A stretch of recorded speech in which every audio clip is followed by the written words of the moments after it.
Hi, and thanks so much for joining me today. Have I ever told you how much I love what I do? Of course, at various times through my life, I've done lots of different things, but in terms of putting this show together, I really enjoy tracking down and chatting to artists about their musical journey. I learn so much as I go, and sometimes when a request comes in for a person I haven't heard of before, then I really love discovering somebody new. Such is the case with my next guest, who comes to us today courtesy of our listener Mark from Warwick in New York. Mark wanted us to meet John Hall, whom you might remember as a singer, songwriter and guitarist with the band Orleans that had several hits, including this one. John Hall penned that song and many other hits with his wife Johanna. They've written for Janis Joplin, Bonnie Raitt and James Taylor, just to name a few. John's played guitar on tours and records for Little Feat, Taj Mahal, Jackson Browne and Seals and Crofts. He's a musician, songwriter, politician, environmentalist and community activist. He was also the US representative for New York's 19th Congressional District, serving from 2007 to 2011. Today he continues to perform with Orleans, and if you think he might have an interesting story to tell, you're absolutely right.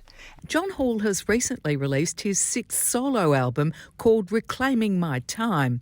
It's a very personal album that sits in with the 18 albums he recorded with Orleans. The title is a phrase used in Congress after someone has been interrupted. It's also an allusion to the music he might have written and played during his 10 years in elective office. John Hall, welcome to A Breath of Fresh Air. How lovely to meet you. Thank you, Sandy. Nice to meet you too. Where do we find you? You find me in my office in my house in Nashville, Tennessee. Well, you have been living the most extraordinary life, John Hall, and I'm sure lots of our listeners are going to want to hear all about it. So if it's okay with you, can we wind back to a time where it all started for you and your music career got underway? Because you've had several changes of careers along the way too, haven't you? I have, yeah. I like going on tangents. I've always been one who would play music, write music, and then get really into sailing or race windsurfers, and then the United States Congress. But I went back to playing music again. Right now, my career is trying to straighten up my room and settle into this house. We just moved into a new house. So to describe you as versatile, I guess, would be a little bit of an understatement. Well, I like to think so, but I've never been able to play saxophone, which I would love to play. I'm no good at reed instruments or anything with a bow. I think it's amazing that we all want something that we haven't got. I mean, no matter how good you are at so many different things, you still hanker after the ones that are elusive. It's like girls who Yeah, have straight hair want curly hair and girls who have curly hair want straight hair. I guess that's just human nature, isn't it? What I know about you, John Hall, was that you started studying piano at age 5, playing the French horn, the guitar, the bass and drums by age 12. And by the age of 18, you were playing in the clubs of Georgetown and Greenwich Village. So you were right out there at a very tender age. And remarkably, by 21, you had written and directed music for a Broadway and Off-Broadway play. And that play actually received a Village Voices Obie Award in 1969. Wow. yeah. I was just going through these boxes I'm unpacking from the move. I'm reading a memorial edition of a newspaper about Woodstock, the original 1969 Woodstock. And that's the year that those plays were.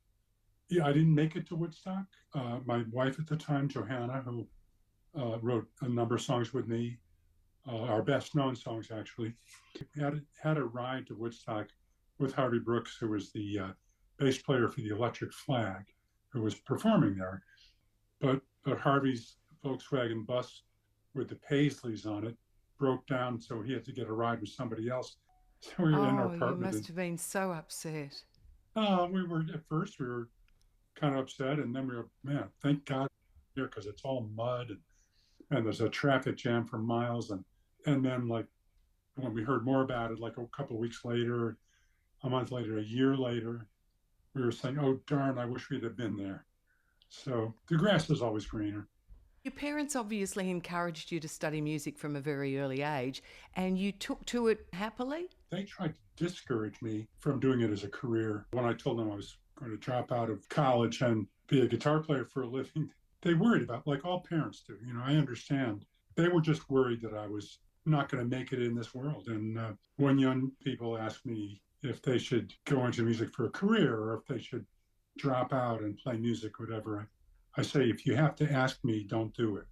If you're driven to do it, and it's the only thing you want to do, go do it. And that's what I was. It's the only You thing were I driven. wanted to do. Yeah. What was that drive? How much of that drive was interwoven with the times that you were experiencing around you? A lot. And it was also interwoven with my evolving personality. I started playing before the Beatles came out, but was really after they first hit the States. The records were all in the top 5.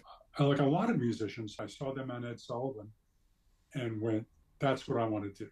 Because they were writing their own songs, not just playing them and singing them, they were writing them.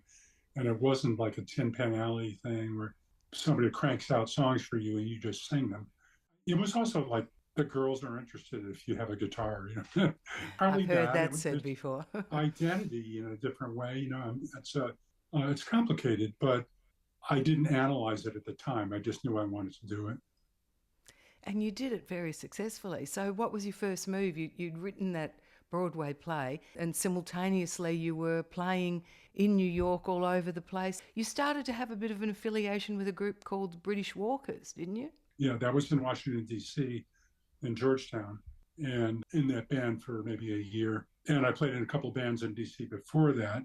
And that's an interesting melting pot. I think Emmylou Harris, who had been playing at the Silver Dollar on M Street in Georgetown, she hit the big time, gone somewhere else and was starting to get really well known.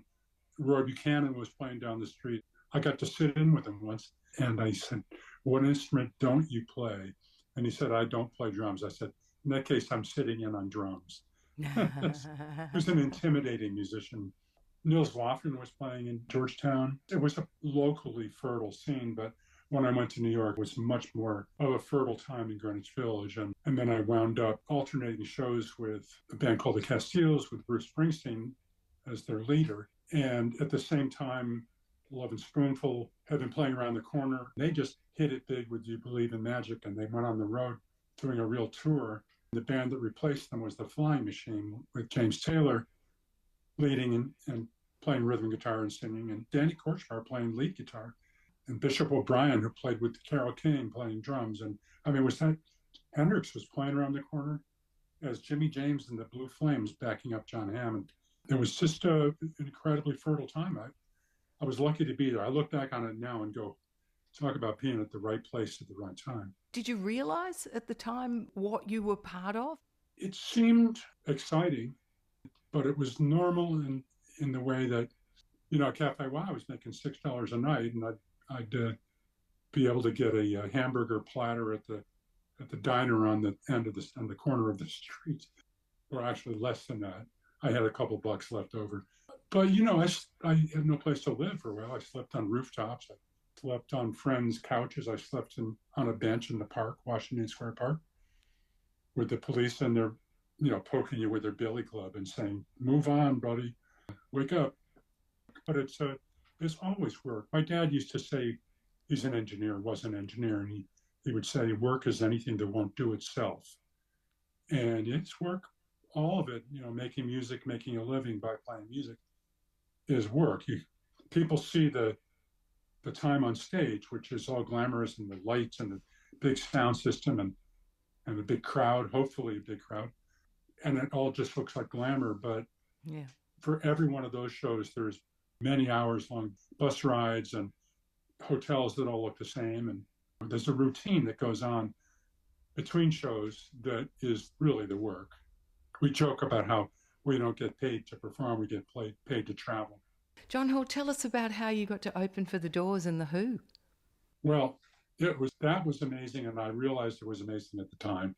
The band I was in, Kangaroo, went to Las Vegas to play at an MGM Records festival. We had made an album for it. Then we went to the Singer Bowl at World's Fairgrounds and opened for the Doors and the Who. I just remember that our drummer had sold his hi-hat for pot, and so he didn't have one. He said, don't worry, I'll borrow Keith Moon's, from The Who. And so we get on stage for our sound check, and he asked one of the Who's roadies if he could borrow Keith's hi-hat, and the guy spat on him. We were definitely the runts of the litter. Our dressing room was under the bleachers where they had the first aid tent. And during the Doors set, these young ladies kept being brought in on stretchers from fainting, passing out with their excitement at Jim Morrison's shirt coming off. Those were the days. Or whatever came off. So that was 1968. Kangaroo, very nice name for us sitting here in Australia. Thank you. Why do they call it Kangaroo?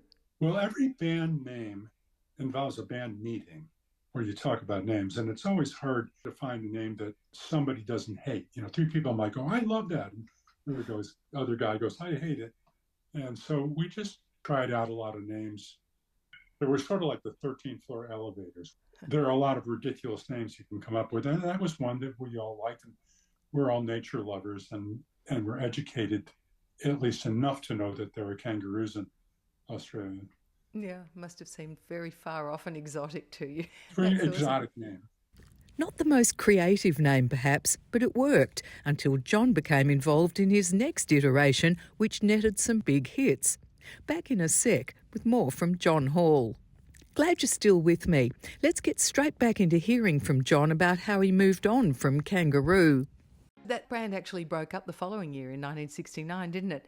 And I believe you decided to concentrate then a little bit more on songwriting. Yeah. Well, Johanna, her father was a drama critic for the Philadelphia Bulletin newspaper. And it was through him that I met Israel Horovitz, who wrote the off-Broadway play that I did. And he also was one of the three playwrights who collaborated on Morning, Noon, and Night, the Broadway play. And Israel, he kind of got me into this theater world. I had not actually set out to do it, but after the introduction was made by my then father-in-law, I wound up just, he had words and I had tons of music. I've since come to write a lot of words myself, but at the time I was the composer and he was, and then later Johanna was the lyricist. And so we started writing songs. We moved to Woodstock, the town Woodstock, not the festival Woodstock, in 1970, having written a bunch of songs, including one that we wrote for Janis Joplin. And thank God she recorded it. And it was the B-side of Me and Bobby McGee, as well as being on the Pearl album that came out right after she died. Johanna says it's like having her dub us songwriters. St. Janis went, poof, you're a songwriter.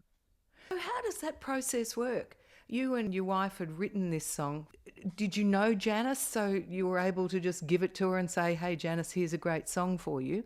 Or did you have to go through a process of sending it to her or an agent? Or how does that work? Being in the right place at the right time. Johanna was writing for the Village Voice, doing music criticism for the Village Voice. And Janis asked to do an interview with her because Janis asked her to do an interview. Well, Janis's first album after leaving Big Brother, the Cosmic Blues album, it was not a hit with the critics. Some of the critics were down on her for leaving her boys in Big Brother, and it's like abandoning your friends from the commune. But she wanted to be in a band with musicians that were maybe a little more proficient than that and also have horns in the band. So she made that Cosmic Blues album. Johanna had reviewed that in the Village Voice and given it a good review. So Janis asked if she could do an interview with Johanna. And Johanna took the bus across town, had lunch at a Greek restaurant with Janis Joplin, comes back, and I'm doing something, probably playing guitar in the apartment, and there's a knock on the door, and in comes Johanna with Janis Joplin behind her. And I remember wishing I had changed the cat box. But it was it was a 4-floor walk up, no elevator in the building. We just all living in these 4 rooms on one floor, and we sat around talking and then playing music. And it was December of '69, and we were singing Christmas carols. And Janis Joplin and I sang it sounds funny saying it that casually, we sang a blues version of "Oh Little Town of Bethlehem." We're just fooling around, and she was drinking our cooking sherry because we weren't drinkers, but we had that. And I played her a couple songs that I had written, both the lyrics and the music for. And she said, I really like the music, but it sounds like kind of juvenile, sounds like a young man wrote it. And I said, well, I'm a young man, yes. And she turned to Johanna and said, you're a writer, you're a musician. Why don't you two write a song for me?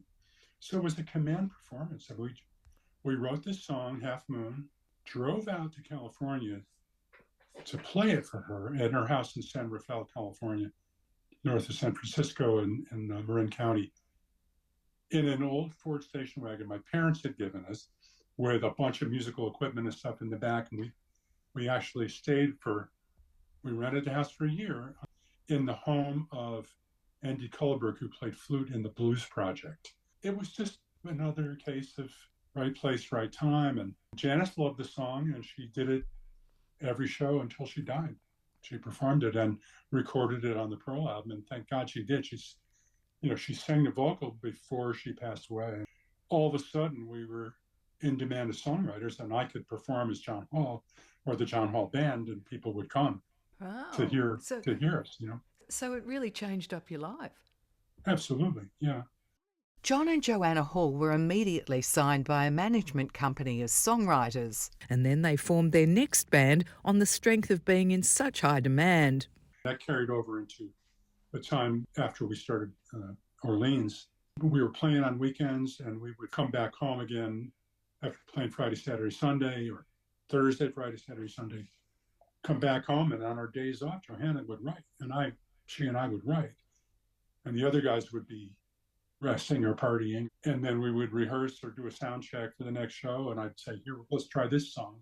And we wound up having material for an album, and then a couple more albums after that. What was it like working with Johanna? People often say how difficult or enjoyable it is to work with your partner and live with them. How did you find those times doing it all together? It worked well for us, and I think, there are drawbacks to being in business with your spouse, your significant other, because it can become pillow talk. Sometimes you can't leave the work at work. So it's hard in that respect, but it makes it easy. I mean, writing with somebody else is an intimate, for me anyway, it seems like an intimate project. And everybody I write songs with, and I've written with a bunch of people, most of the time you sit around talking about whatever it is that you're writing about or bouncing ideas off each other, and it can become an intimate conversation. Was it an easy process for you? It got easier as I went along. I mean, the music comes easily to me. Johanna comes from her dad's theater family, and she's always been she's an English major and a creative writing person, and she was writing journalism. So she wrote for Crawdaddy magazine and the Village Voice and Rock magazine, and something, back then those publications are gone now. So she was used to putting words together and sounding coherent, just, trying to be more poetic than you usually can be in journalism.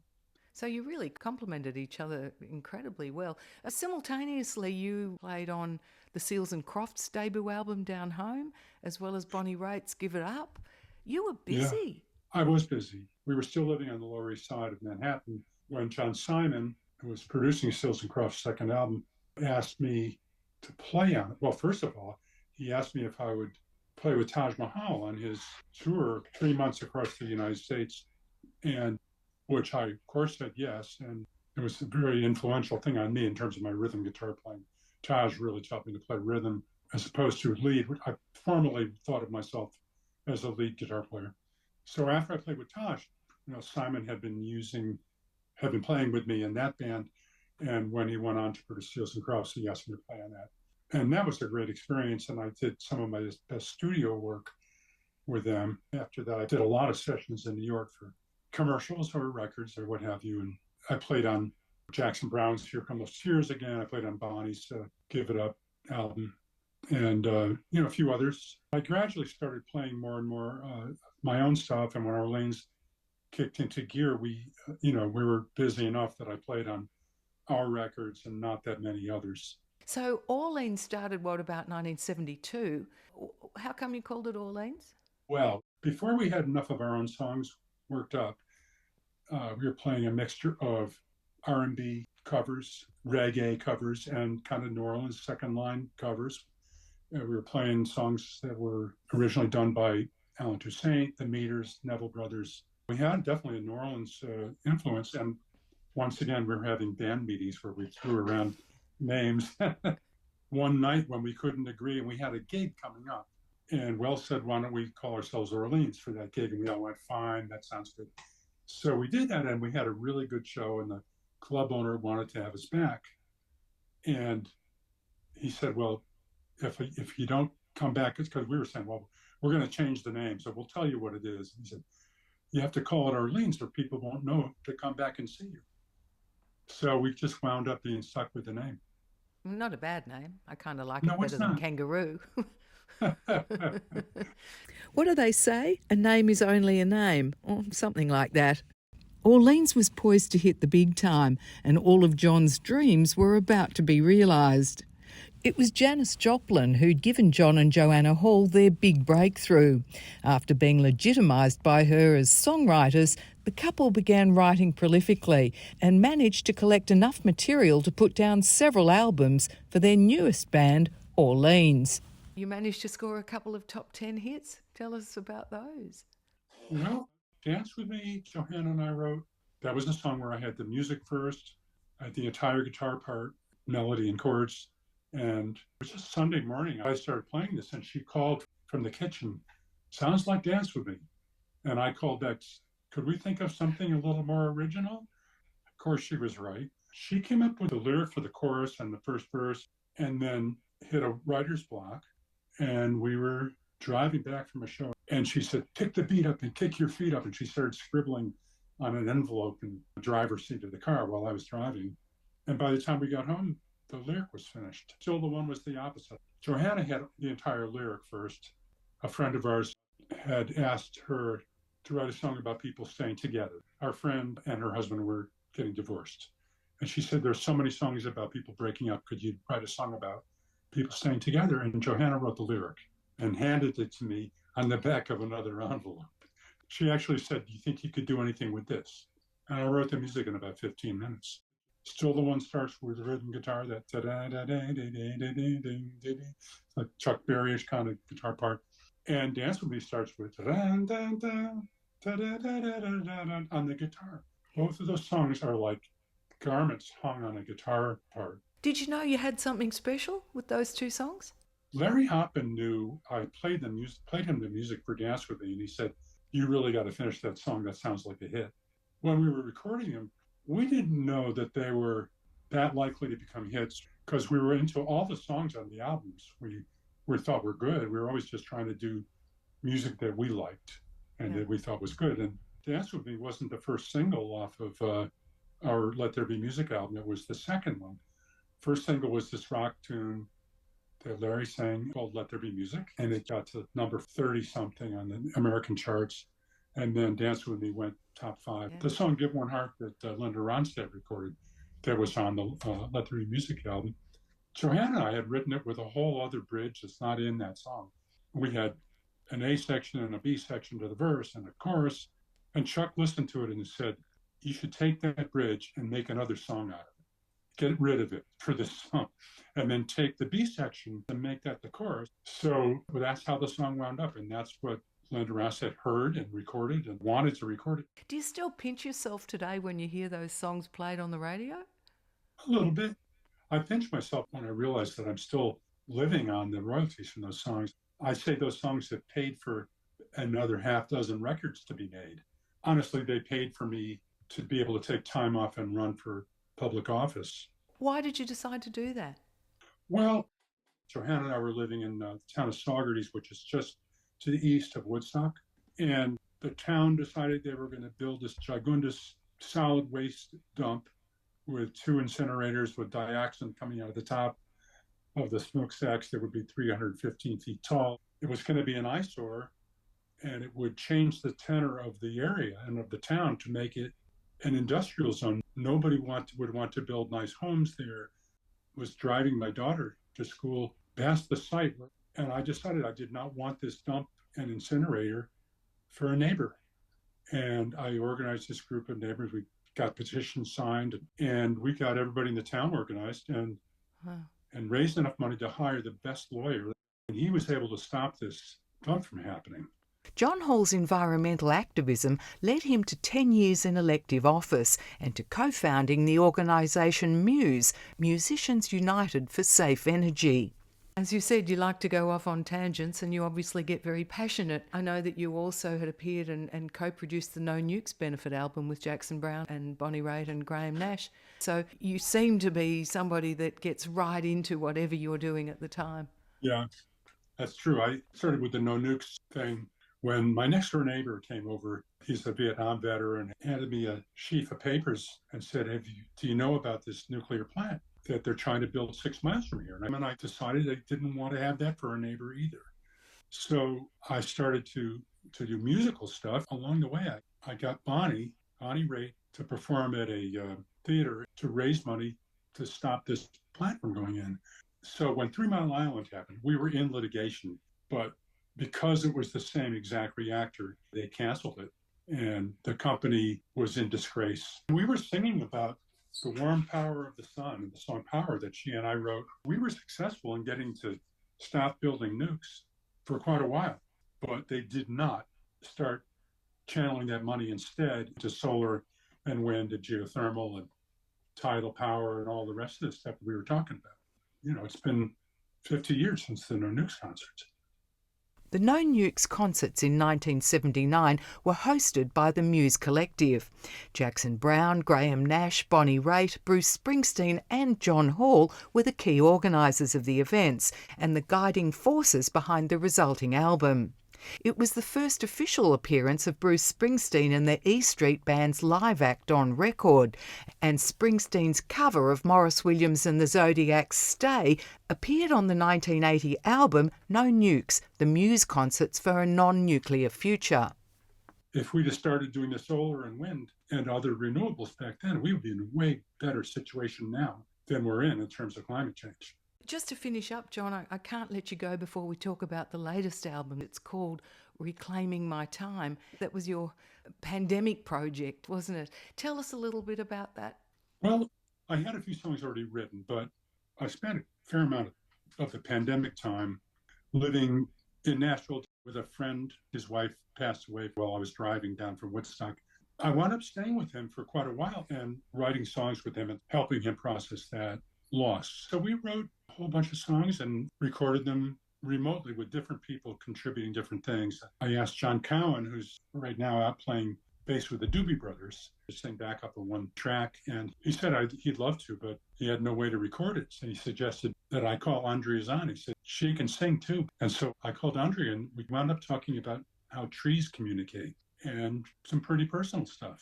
She's a fabulous fiddle player. She's been in James Taylor's band, singing and playing with him for many years, and has also played before that with Vince Gill and Lyle Lovett. And it's been nice being able to once again have pillow talk.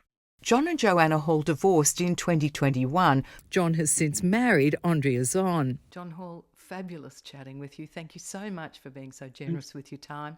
Thank you very much. I hope to talk to you again when my new record comes out. Take care. Thanks, Amy. Bye now. Told you he had an interesting story to tell, didn't I? If you'd like to learn more about John Hall, check out his memoir, Still the One, a rock and roll journey to Congress and back.